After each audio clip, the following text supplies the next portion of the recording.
Welcome to Make It Plain from Make Plain Jesus Ministries, where we take biblical truths in everyday situations and break them down to be as plain as possible. So, stay tuned and enjoy the broadcast. Hello.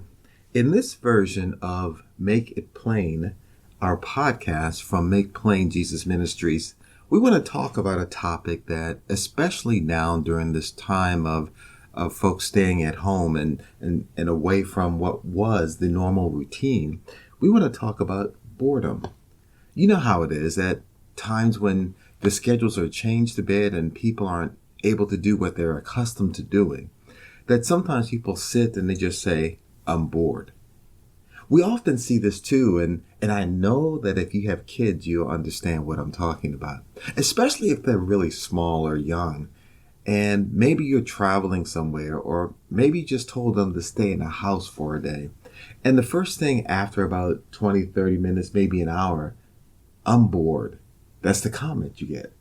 I know that when our kids were younger, we taught them we don't want to hear that. There are plenty of things that you can find to do.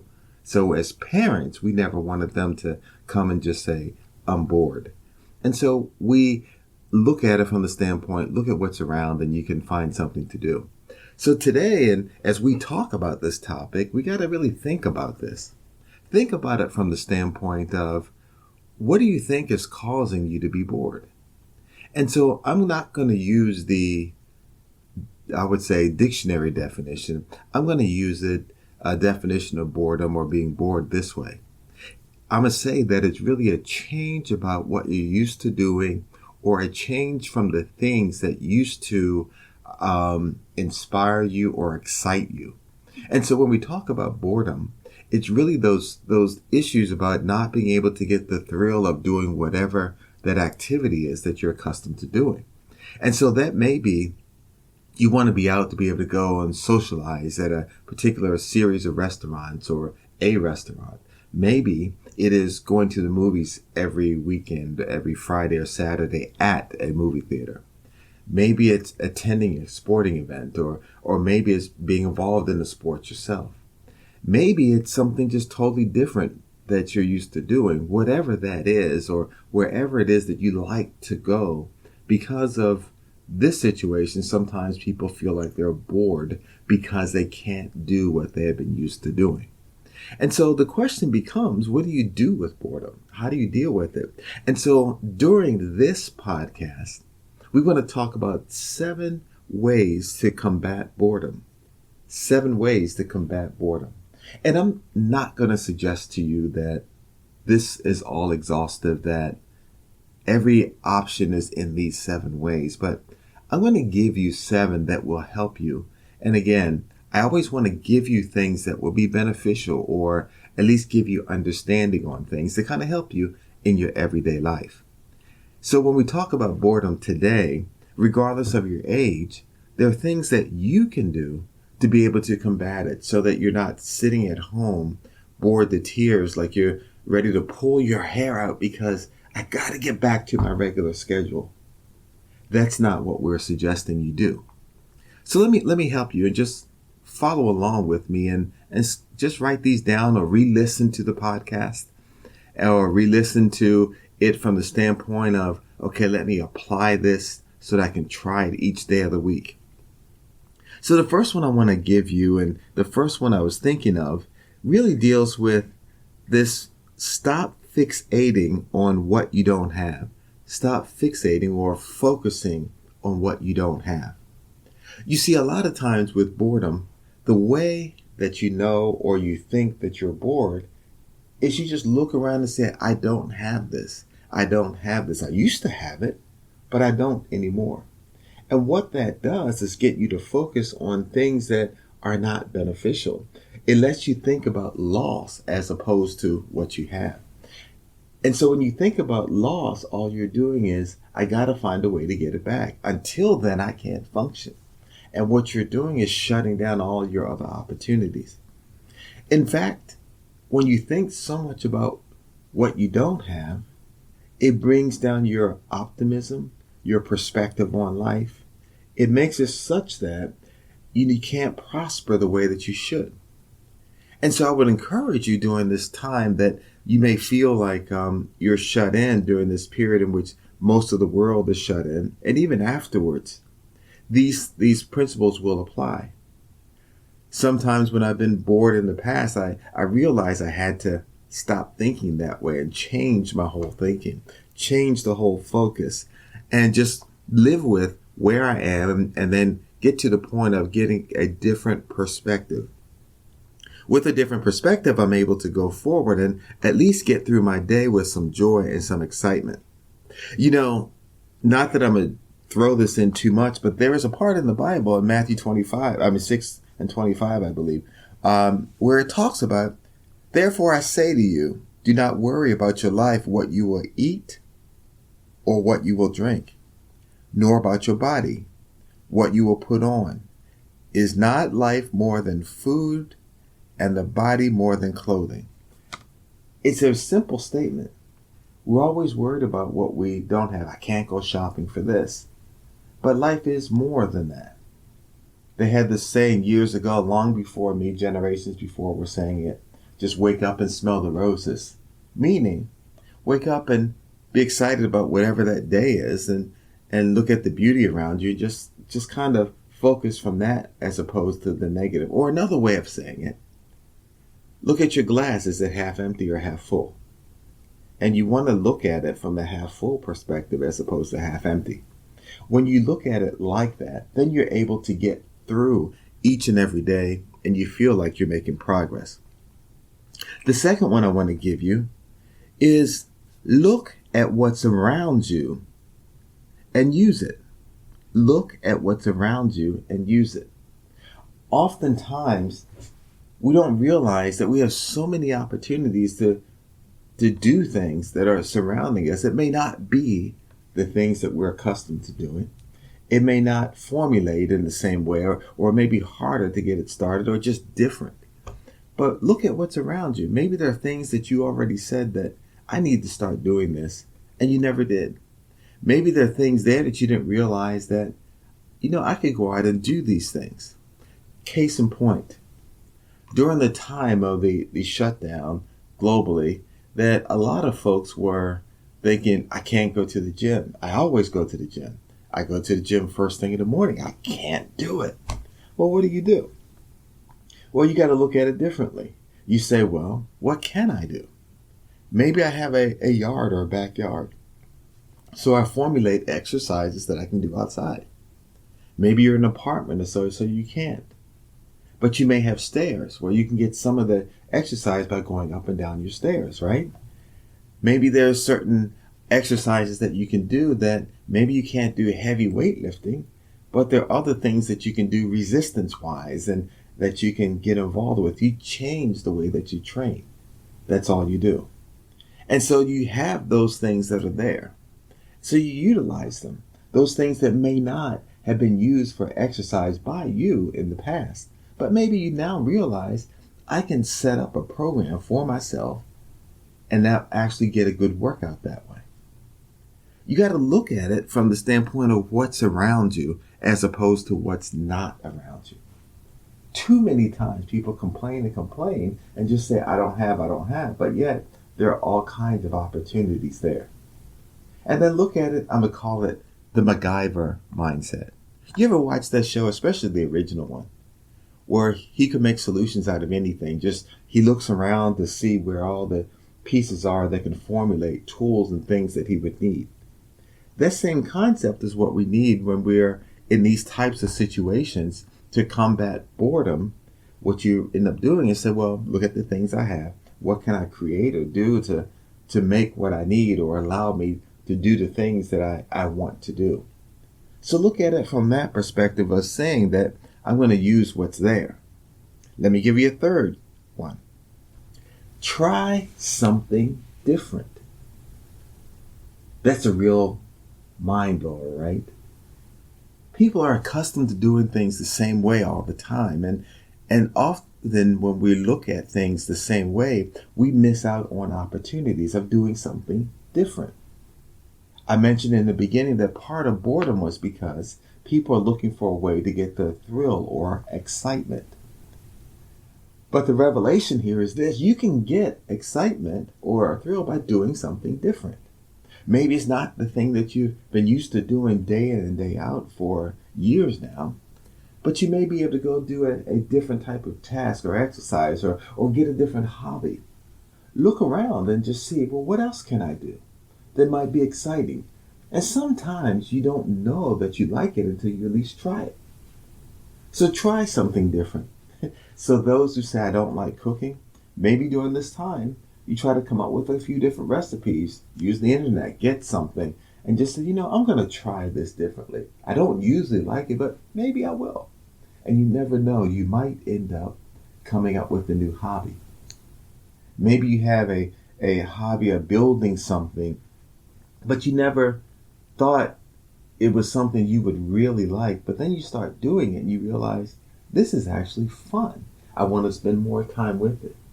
And by doing these things, doing something different, it satisfies your need to want to do something, and you're getting satisfaction and excitement and some joy from it.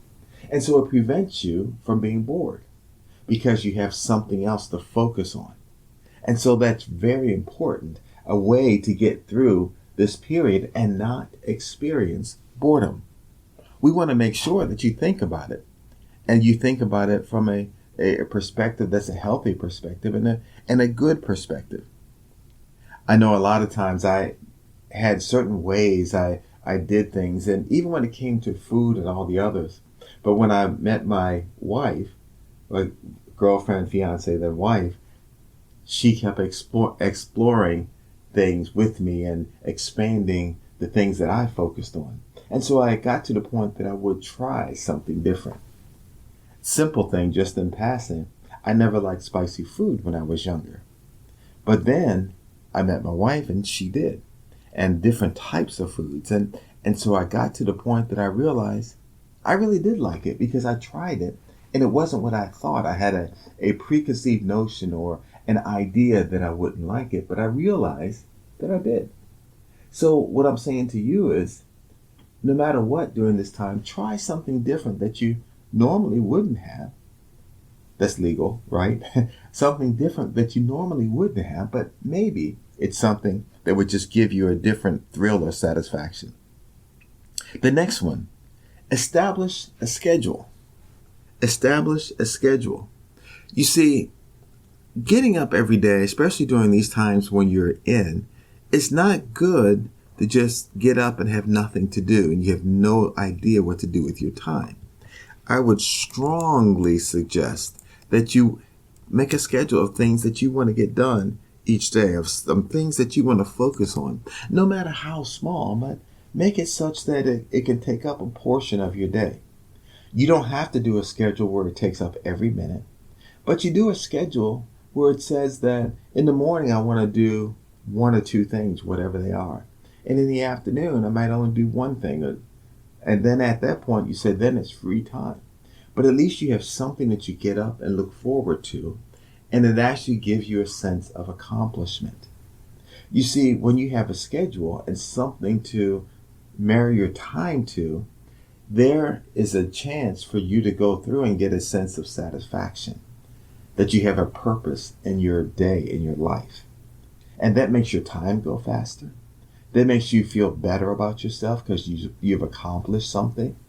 It just gets to the point of working in your whole well-being. So when you have a schedule, it works that way. I usually, if I'm working from home or have a weekend, I'll set up something that I want to get done during the day.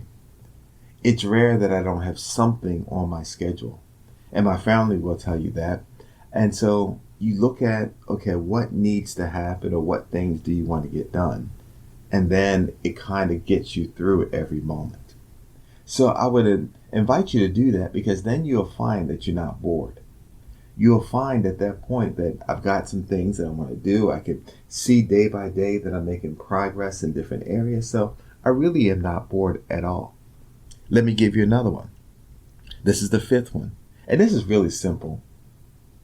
Number 5 is call somebody or contact somebody. And you're thinking, what does that have to do with boredom? Well, You don't have to be on the phone all day, or you don't have to be messaging people all day long. But the thought here is this: you're looking and you're looking at the well-being of other folks, and you call people that will kind of, I guess, uplift you, and you can uplift them. And then you're having conversations, so it's satisfying the social need that many folks have, and you're able to talk a bit. I wouldn't say spend your whole day doing that. I don't think that's productive. But you spend some portion of time just calling, contacting, or interacting with some folks. Now make sure that the folks you contact or interact with aren't the ones that bring you down every time you speak to them. That every time it's like a cloud of gloom that comes over the conversation, because all they can do is think about what's wrong with the world or what's about to go wrong. Well, those people I would advise you not to interact with too much. I would advise you to interact with folks that you can just have a conversation with, that even might be able to uplift or give humor to one another. People that would, positively impact your view of things. It's those people that you need to talk to and interact with, and then you can help them in their time of being at home, and you can be helped also during that conversation. And if you have one of those funny, humorous conversation, it gives you energy, and you're able to now go on for the rest of your day. So contact somebody, interact with someone. And by doing so, you're also getting to the point where you are checking on their well-being. You may not know it, but you may have just been someone that kind of made their day by just you calling them at that time. So that's what I would do. And you could even do a schedule of folks that you may call on certain days. But that's another one that will take away some boredom. The sixth thing is something that's a novel idea, something that's really good that I want to make sure that you hear. And I'm joking, sort of. But just use that 4-letter word called read. Read. A lot of people don't read today. A lot of folks will just watch things. And there's nothing wrong with watching, but you got to read to increase your thinking, your critical mind, all those things. Find a book to read. I would strongly advise you to read the Bible. Book number 1, the Bible. All the things that pertain to life are in it. All the things that pertain to life and godliness you will find there. So the first thing is that. And you can always get some type of I guess, explanation to what you're reading. There are all kinds of other helps that you can find on the internet to help you learn. Maybe you put a plan together that you're going to read a certain amount during this time that you're off. Off from interacting with everyone physically on a regular basis. But I would say read. In addition to that, I would say go read some things and read some topics for hobbies. It doesn't have to be fictional. It can be non-fictional. It doesn't have to be along the lines of things that you always read, but maybe there's something you always wanted to know about, and so you begin to read them. You begin to read information about them. You begin to learn about them. The key word. You're learning something different. So when you're reading, you take some time to do that. When we were younger and our kids were in the early stages, like elementary and middle and everything else, we had it such that our kids didn't spend all their time on electronic devices. I mean, they did things, they had computers, and we worked it, but what we did is that we set aside time where they turned everything off and they had to read. That was part of it, because that increased their thinking and their ability. And I believe that's very important. It lets your mind even go and imagine other things. It gets that creativeness going when you're able to read. And you're able to learn things that from a different perspective that otherwise you would never have thought of, or you would never have experienced. So read. And I'm going to give you one other one. And I alluded to this much earlier in the podcast. But again, when you want to fight boredom, there are things that you can do. And number 7 is exercise. And these are things that I try to do, and most days I do, but not always. And exercise in all different forms. Just because someone says exercise does not mean that you have to jump 10 feet in the air and do 2,000 push-ups and do 500 crunches and everything else. And maybe there are those people who do that. But for the average person, I have good news. Maybe you're able to go out just for a walk and not interact or cause any issues with your local environment as far as their regulations about going out. Maybe you're able to walk in your yard or walk up and down stairs. Maybe you're able to just do some knee bends and things like that, or lying on the floor and lifting your head up in the air, your feet up in the air. Or maybe you're doing planks, or maybe you're just stretching and things like that. But that exercise kind of gives you energy in your body. The exercise keeps you moving and makes you feel more vibrant. And then when you match that with some sunlight, it gives you a better perspective. It gives you a better mood. It gets you to the point of giving a better outlook for the world and things that are around you for your day. That exercise is important, and I would strongly advise you to do some things and walk around and keep moving, no matter your age, to be able to keep moving. The thing that I would even say for folks that are at home and their young kids are at home, find a way to give them some time to burn some energy, which is exercise. If you can't get out to a yard or anything at all, find a way to create an obstacle course inside or something like that. Maybe we used to do that. There was a time when we lived in a certain part of Maryland that in one room everything was cleared out, so we used that room to be that exercise time. And it worked for a while until we then got furniture in there. But for that period of time, we were able to let them run and do some things, and let them do some things that would burn energy for their sake and also for ours as parents. So as grown-ups, we need to be able to also know how to burn that energy. And so find some ways to do it. You're not racing against the elite athletes of the world. You're trying to just keep yourself going and improve on a day-to-day basis. And so I would give you those 7 things to help you fight boredom. And then for everything that you do, just, thank the Lord that you have another day. Don't succumb to everything you see on all of the media outlets and everything else that makes you look at the negative, but get to the point of just thanking the Lord for another day. And so when you think about those 7 things I gave you and marry it with just thanking the Lord for another day, you can fight boredom. You can go through each day, no matter how long you are away from what had been your normal routine. You can actually go through each day and feel like you've accomplished something. And you look at it as if I'm making progress each time. So I want you to know that you don't have to be bored. I want you to know that really you should be able to go through this and just know that everything is going to work out well, and that you will actually enjoy each day that you have. So these are times when you want to make the most of the opportunity that's in front of you. And you don't want to lose out on it because you feel bored. When you go through and address it, using these concepts, using these steps that I just gave you, then you will see that everything will work out well. So I hope that this has been helpful. I hope that you will take me up on these things, and I hope that you would use them, put them to use, and then that way you will get the joy and the smile on your face saying, this works for me. I want you to just correspond to us and let us know that this has been a benefit to you.